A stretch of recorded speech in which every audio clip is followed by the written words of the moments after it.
Assalamualaikum warahmatullahi wabarakatuh. Di sini saya akan mempresentasikan materi tentang perbedaan budaya dalam bisnis internasional. Sebelumnya, perkenalkan, nama saya Gelgis Nilangsari, NPM 19012010228, mata kuliah bisnis internasional kelas A. Di sini saya mahasiswa veteran Jawa Timur dari program studi manajemen. Sama-sama kita akan membahas tentang budaya. Budaya itu sendiri bisa dikatakan dengan kultur atau sama dengan kultur. Nah, budaya dalam bisnis internasional adalah hal yang merujuk pada etnis, adat istiadat, dan juga kepercayaan dalam berperilaku bisnis maupun negara tempat pemasaran. Menurut Baskaran tahun 2007. Sedangkan menurut James Kota dan Ron Cannon tahun 2013, budaya adalah suatu pola pemikiran yang terintegrasi sebagai karakteristik anggota suatu kelompok masyarakat dengan kelompok lainnya yang bersifat berkelanjutan dan konservatif. Selanjutnya, kita akan membahas tentang apakah budaya berhubungan dengan manajemen.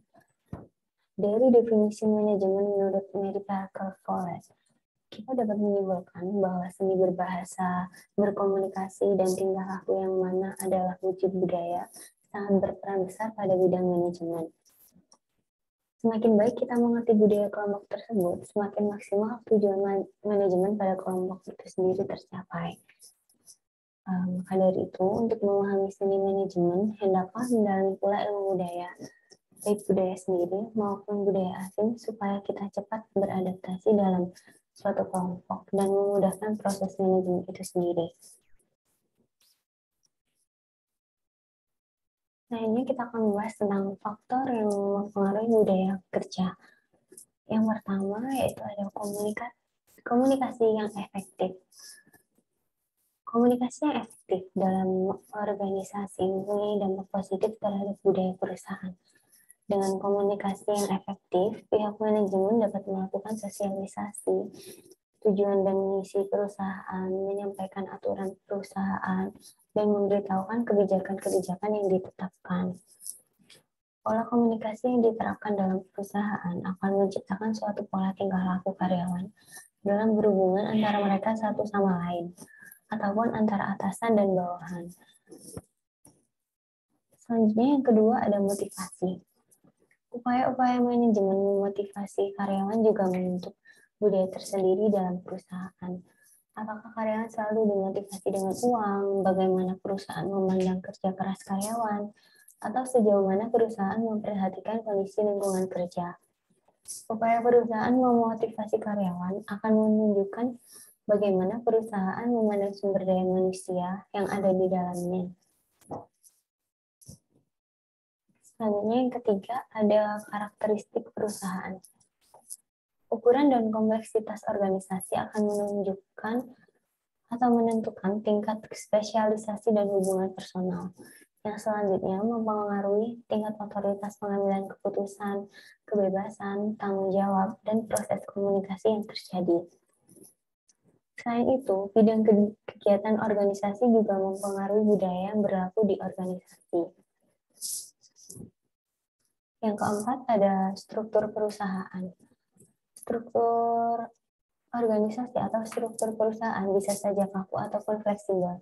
Selain itu, dalam setiap organisasi mungkin pula terjadi sentralisasi dan formalisasi yang tinggi ataupun rendah. Semua ini berpengaruh pada budaya perusahaan. Dalam struktur yang kaku dan formalisasi yang tinggi akan berlaku kebiasaan untuk menghindari sesuatu yang tidak pasti, dan segala sesuatu harus dibuat aturan tertulisnya. Dalam struktur yang fleksibel dan formalisasi yang tidak tinggi, mungkin karyawan lebih dibiasakan untuk menghadapi ketidakpastian secara kreatif dan mandiri. Yang terakhir, yaitu ada gaya manajemen yang berkaitan dengan kepemimpinan ya. Gaya manajemen juga mempengaruhi budaya perusahaan. bagaimana proses perencanaan, pengorganisasian, kegiatan memimpin, serta pengendalian akan mencerminkan gaya manajemen yang berlaku di perusahaan. Gaya manajemen juga berkaitan erat dengan struktur organisasi, komunikasi, dan upaya memotivasi karyawan. Selain itu, ketidakseragaman gaya manajemen pada tingkatan manajemen yang berbeda dapat pula mempengaruhi budaya perusahaan. Budaya yang terjadi pada perusahaan itu ialah tidak adanya keharusan keseragaman pandangan atas suatu kebijaksanaan ataupun nilai-nilai tertentu.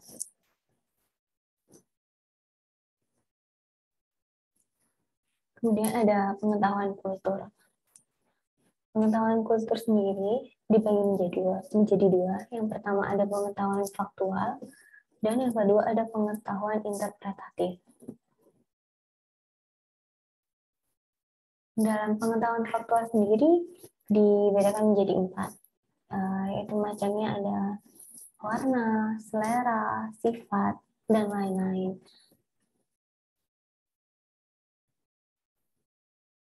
Pengetahuan interpretatif dibagi menjadi 2, memahami dan menghargai. Nah, contohnya, misalnya sebanyak 236,53 juta jiwa atau 86,8% mayoritas penduduk di Indonesia beragama Islam. Nah, artinya mayoritas penduduk Indonesia adalah Muslim atau beragama Islam. Itu merupakan pengetahuan secara faktual. Sedangkan pengetahuan interpretatifnya yaitu memahami makna menjadi Muslim dibandingkan dengan agama lain. Contoh yang kedua yaitu mayoritas penduduk negara Indonesia beragama Islam, sehingga para wanita dan lelaki tidak boleh berjabat tangan atau kontak fisik jika tidak ada ikatan serius seperti bukan Muslim, atau boleh berjabat tangan tetapi dengan adanya ikatan hubungan pernikahan atau keluarga. Tapi jika tidak ada ikatan serius, maka dalam agama Islam itu tidak boleh berjabat tangan atau kontak fisik. Sedangkan pengetahuan interpretatifnya yaitu menghargai budaya agama Islam, di mana para wanita harus menjaga diri. Para laki pun juga seperti itu, menjaga pandangannya, dan lain sebagainya. Selanjutnya ada bahasa nonverbal. Nah, bahasa nonverbal sendiri itu bisa diartikan sebagai isyarat tubuh. Nah, contohnya itu ada mengangkat ibu jari seperti ini. Itu di Indonesia itu arti memberikan acungan ibu jari sendiri, yaitu positif ya, atau bermakna baik, seperti menandakan bahwa setuju. Nah, akan tetapi di negara Iran, mengacungkan ibu jari itu artinya sama dengan menghina.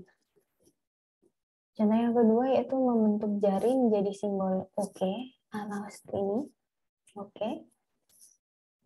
Nah, di negara Amerika, membulatkan telunjuk dan ibu jari dan membiarkan sisa jari lainnya membentuk angka 3. Simbol tersebut berarti setuju atau menandakan oke. Sedangkan di negara Brasil, simbol ini berarti bersikap kasar. Selanjutnya ada budaya kerja dan tata krama di Korea Selatan. Ini saya mengambil contoh di satu negara ya. Yang pertama itu ada punktual, budaya kerja yang menjadi ciri khas warga Korea Selatan ya, yaitu kedisiplinan waktu atau bisa juga disebut dengan punktual. Nah, perusahaan akan memberlakukan peraturan cukup ketat dan seluruh karyawan harus mematuhinya, salah satunya dalam waktu bekerja. Bahkan banyak pekerja yang melakukan urusan pekerjaan seperti rapat sebelum jam kantor agar tidak mengganggu efektivitas jam kerja sendiri. Budaya kerja yang kedua yaitu ada ritme kerja cepat, yaitu ritme kerja yang cepat, tuntas dengan hasil yang terbaik. Jadi sejak mereka kecil, masyarakat Korea itu sudah ditanamkan untuk melakukan berbagai hal dengan ritme yang singkat. Caranya yaitu dengan membuat target yang cukup banyak dalam waktu penyelesaian yang singkat. Dengan penerapan cara seperti ini, akhirnya pekerja terdorong untuk fokus ke pekerjaan dan menyelesaikannya dengan lebih cepat karena dikejar deadline. Yang ketiga, yaitu adalah multitasking. Jadi di Korea itu jika memiliki beberapa keahlian sekaligus atau yang biasanya disebut multitasking akan jauh lebih disukai. Hal tersebut cukup berbeda dengan orang Eropa yang beberapa pekerjaan dikerjakan oleh spesialis agar lebih profesional. Tidak jarang jika job description pada sebuah pekerjaan bisa menjadi lebih luas dan beberapa tuntutan pekerjaan lainnya. Namun karena manajemen mereka yang baik, mereka tetap bisa menyelesaikannya tepat waktu dan belajar menyelesaikannya dengan baik. Yang keempat yaitu wajib hadir makan malam bersama tim kerja di kantor atau bisa juga di restoran-restoran ya biasanya. Hal tersebut merupakan hal yang biasa terjadi di negara Korea Selatan. Sehabis mereka bekerja, mereka akan makan malam atau minum bersama senior dan tim kerja mereka. Bahkan bisa dianggap tidak sopan jika menolak hadir. Meskipun itu memperpanjang waktu kerja hingga pukul 9 malam, itu wajib hadir. Yang kelima yaitu jam kerja. Jam kerja di negara Korea Selatan ya. Nah, negara Korea Selatan sendiri memiliki jam kerja sepanjang 12 jam per hari. Yang keenam yaitu membungkuk. Membungkuk adalah cara tradisional untuk menyapa di Korea Selatan. Jabat tangan sering dilakukan oleh pria. Tangan kiri harus menopang lengan kanan saat berjabat tangan. Sementara untuk wanita Korea tidak selalu berjabat tangan, namun sering membungkuk. Jadi untuk pria memang diharuskan untuk berjabat tangan, tapi jika wanita Korea tidak. Yang ketujuh yaitu memulai makan setelah orang yang lebih tua makan. Ini merupakan aturan dasar ya untuk table manner di Korea. Contohnya jika makan bersama kakak kelas di universitas ataupun makan bersama orang tua, itu kita harus menunggu mereka memulai makan dulu, barulah kita bisa makan. Yang terakhir yaitu ada senioritas. Sebagai negara yang menganut Konfusianisme, Korea Selatan masih memegang teguh dan mempraktikkan budaya senioritas. Senioritas masih dipakai ketika berada di tempat kerja maupun di pergaulan ya, tetap ada. Contohnya kayak penyuka K-pop ya, pasti pernah melihat bagaimana junior bersikap pada senior mereka. Ada semacam aturan tak tertulis yang mengharuskan mereka bersikap sopan kepada seniornya.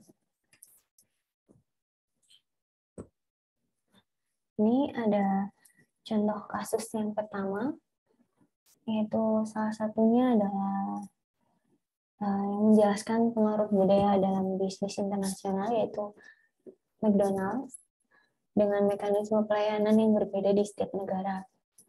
Contohnya perusahaan ini menyediakan menu nasi di negara Asia dan memilih untuk menggunakan sayur dan ayam dibanding dengan daging sapi pada menu burger karena mayoritas masyarakatnya beragama Hindu. Selain itu, McDonald's juga merekrut tenaga kerja lokal dan menyesuaikan harga pokok produk karena disesuaikan dengan pajak lokal.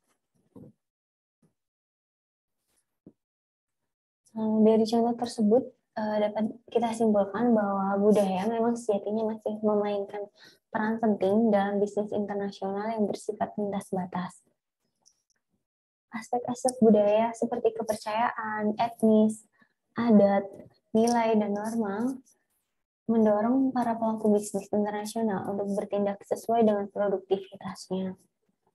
Oleh karena itu, untuk dapat memanfaatkan pasar global dengan optimal dan mencapai keunggulan kompetitif, sebuah perusahaan sebaiknya harus memiliki pemahaman menyeluruh mengenai variasi budaya yang mendorong perilaku konsumen dan menyusun strategi-strategi untuk menyesuaikan produknya dengan kebiasaan, nilai, selera, dan adat istiadat setempat.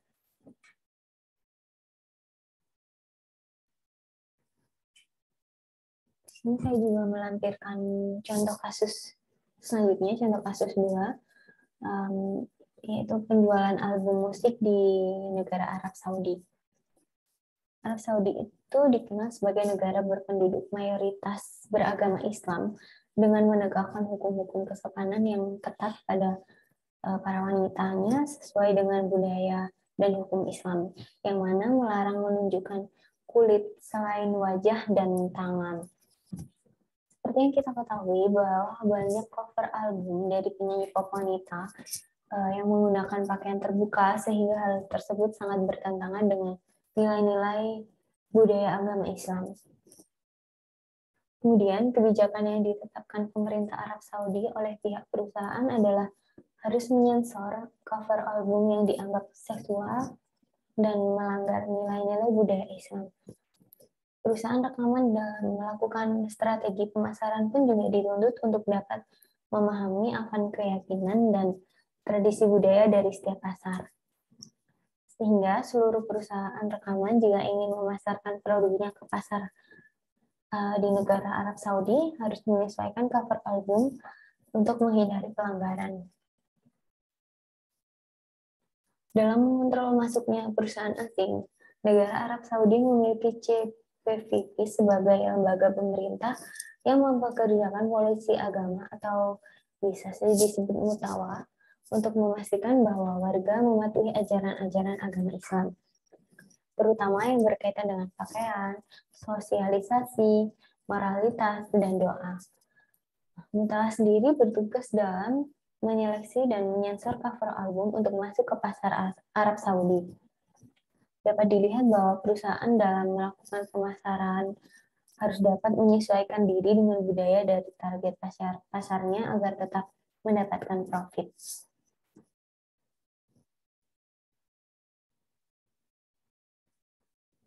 Sekian presentasi dari saya, materi yang saya berikan.